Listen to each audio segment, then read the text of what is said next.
முத்துராமலிங்கம் பார்க்கலாம். விடுதலைப் போர் கடுமையாக இருந்த நாளில் ஆங்கில அரசு வட இந்தியாவில் திலகரும், தென்னிந்தியாவில் முத்துராமலிங்கமும் வாய்ப்புட்டுச் சட்டம் போடப்பட்டது. டிஎன்பிசியில் கேட்பாங்க.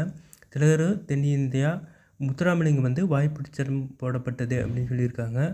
திலகருக்கும் இவருக்கும். திலகர் வட இந்தியா, முத்துராமலிங்கம் தென்னிந்தியா. அடுத்தது திரு வி. கல்யாண சுந்தரனார் இவர் பாடினார். எப்படின்னா தேசியம் காத்த செம்மல்னு சொல்லியிருக்காங்க.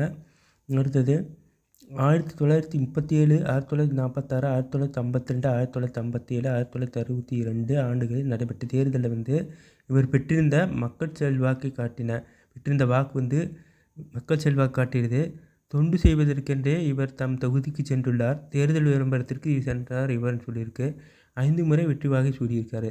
வேதாந்த பாஸ்கர், பிரணவகேசரி, சண்மக சண்டாமிர்தம், இந்து புத்த சமய மேதை என பலரால் இவர் பாராட்டப்பட்டவர். அனைத்து மதத்திலும் அன்பும் பரிவும் காட்டினார். அடுத்தது பனைமரத்திலிருந்து விழுந்து பிழைத்தவனும் உண்டு, வயல் வரப்பில் வழுக்கி விழுந்து இறந்தவனும் உண்டு என கூறினார்.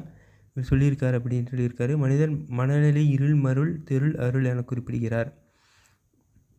விவேகானந்த தூதராக, நேதாஜியின் தளபதியாக, சத்தியசேனாக, முருக பக்தராக, ஆன்மீக பக்தராக, தமிழ் பாடும் சித்தராக, தென்பாண்டி சீமையின் புரசுரா மன்னராக, நீதி வலுவா நேர்மையாளராக, புலமை கபிலராக, வலிமையில் கரிகாலனாக, கொடையில் கர்ணனாக, பக்தியில் பரமஹம்சராக, இந்திய தாயின் நன்மகனாக வாழ்ந்தவர் முத்துராமலிங்கம் சொல்லியிருக்காங்க.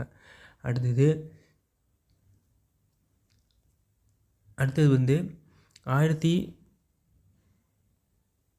முத்துராமலிங்கர் விருப்பத்திற்கு இணங்க 1939 மதுரை நேதாஜி சுபாஷ் சந்திர போஸ் வருகை தந்தார். 1995 முத்துராமலிங்கருக்கு அஞ்சல் தலை வெளியிட்டு நடுவண் அரசு சிறப்பித்தது. தேங்க்யூ. இந்த வீடியோ சப்ஸ்கிரைப் பண்ணுங்கள், லைக் பண்ணுங்கள், ஃபாலோ பண்ணுங்கள். தேங்க்யூ.